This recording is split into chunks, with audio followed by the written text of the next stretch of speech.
zumratul mu'minin rahimakumullah. Marilah kita meningkatkan ketakwaan kita kepada Allah Subhanahu wa taala dengan melaksanakan segala perintahnya dan menjauhi segala larangannya dengan sungguh-sungguh. Semoga dengan berkat kesungguhan Allah Subhanahu wa taala menerima segala amal-amal kita, dan semoga ketakwaan yang kita bawa pada hari ini dikurniakan keridhaannya apabila kita berdiri di hadapannya di akhirat kelak. Amin ya rabbal alamin. Ma'asyiral muslimin wa zumratal mu'minin rahimakumullah. Kita sedang hidup dalam satu zaman di mana perubahan yang didorong oleh kemajuan sains dan teknologi. Kemajuan sains dan teknologi berlaku dengan begitu pantas sehingga mengubah gaya hidup dan penghayatan agama kita dengan cara yang tidak pernah terbayang. Saudara-saudara, perubahan ini akan terus berlaku seiring dengan kemajuan ini. Timbul cabaran-cabaran agama yang semakin kompleks, cabaran yang menuntut penguasaan ilmu yang mendalam. Dalam mencari panduan untuk menghadapi kerumitan ketika ini, kita perlu meneliti tradisi ilmuwan Islam. Tradisi ini telah melahirkan tokoh-tokoh hebat seperti Al-Khawarizmi, Ibnu Sina, Al-Biruni dan ramai lagi yang telah menyumbang dalam bidang matematik, perubatan dan astronomi yang masih dimanfaatkan hingga ke hari ini. Kesan yang berkekalan ini mengajak kita untuk muhasabah bagaimana kecemerlangan tersebut dapat dicapai. Saudara-saudara rahimakumullah, terdapat banyak pengajaran yang boleh kita ambil daripada tradisi keilmuan Islam dan para ilmuwan yang dilahirkan. Dari pengajaran ini kita akan memberi tumpuan kepada 3 perkara yang amat penting. Yang pertama, menuntut ilmu memperkasa insan. Ilmu membekalkan kita dengan kefahaman dan hikmah untuk mengharungi kehidupan serta cabarannya. Pada hari ini, penemuan dan naratif baru sentiasa mencabar persepsi dan pendirian kita terhadap beberapa isu agama. Oleh itu, menuntut ilmu yang sahih telah menjadi fardu ain, kewajipan individu bagi setiap daripada kita.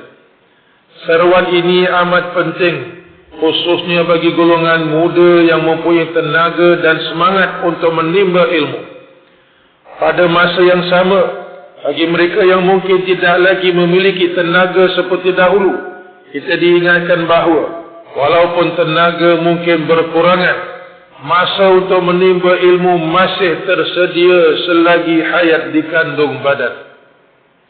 Allah Subhanahu wa taala berfirman dalam surah Al-Mujadilah ayat 11 yang bermaksud Allah akan meninggikan derajat orang-orang yang beriman di antara kamu dan orang-orang yang diberi ilmu pengetahuan dengan beberapa derajat. Dan Allah Maha mengetahui apa yang kamu lakukan.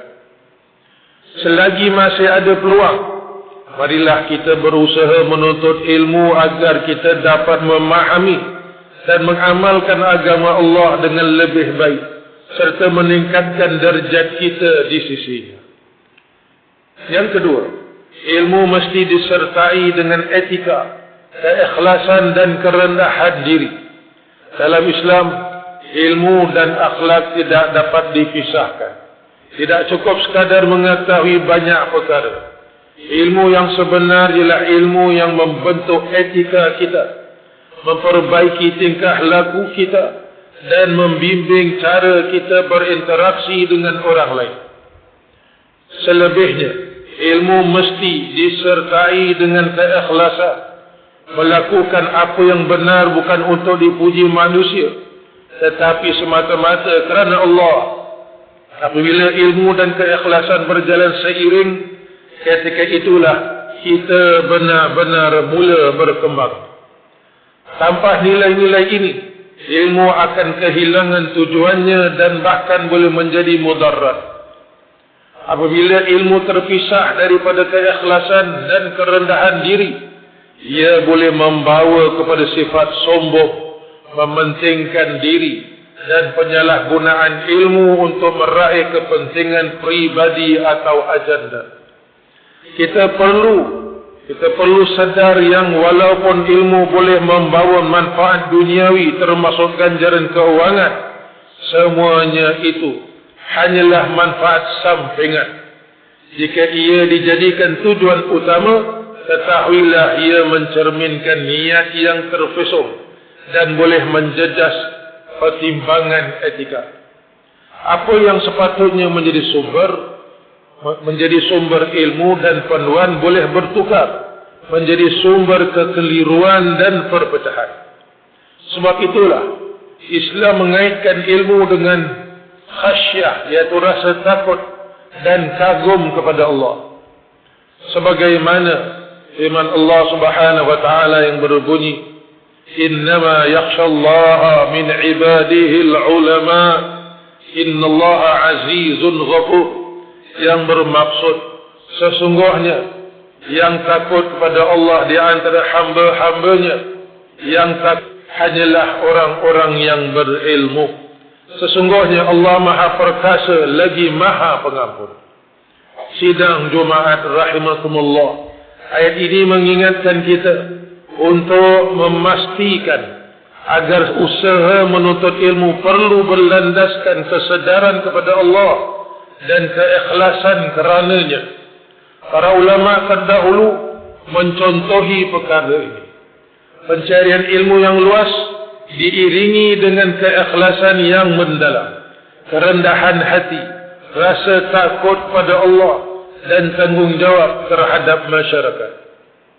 Mereka tidak menuntut ilmu untuk mencapai kedudukan, tetapi untuk mencapai keridaan Allah dan memberi manfaat kepada orang lain.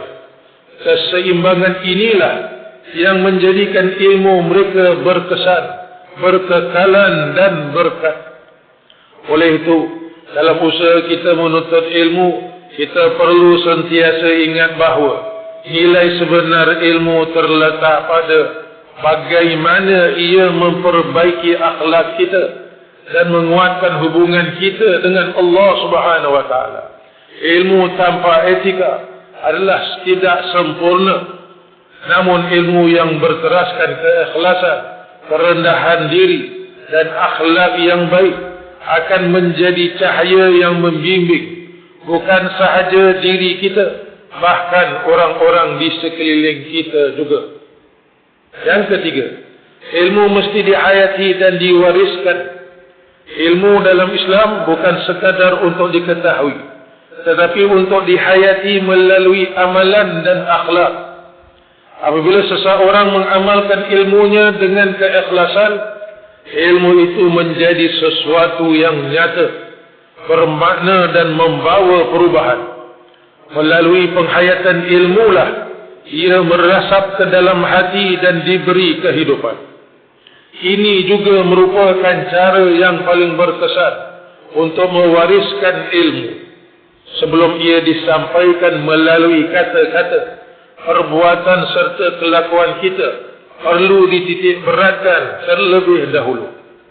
Mengamalkan nilai baik secara konsisten, keimanan serta akhlak yang mulia, meninggalkan kesan yang lebih mendalam dan berkekalan berbanding dengan sekadar pengajaran lisan. Inilah sebabnya penyampaian ilmu yang paling berkesan adalah apabila ia diterapkan dalam kehidupan. Sidang Jumaat rahimakumullah, marilah kita berusaha menjadi golongan yang ilmunya menghasilkan keikhlasan, kerendahan diri dan amal soleh. Semoga ilmu kita mendekatkan kita kepada Allah, menambah rasa takut dan cinta kita kepadanya, memperbaiki akhlak kita, serta menyumbang kepada kebaikan masyarakat. Semoga Allah Subhanahu wa taala menjadikan kita dalam kalangan mereka yang mengamalkan ilmu yang telah dipelajari. Amin ya rabbal alamin.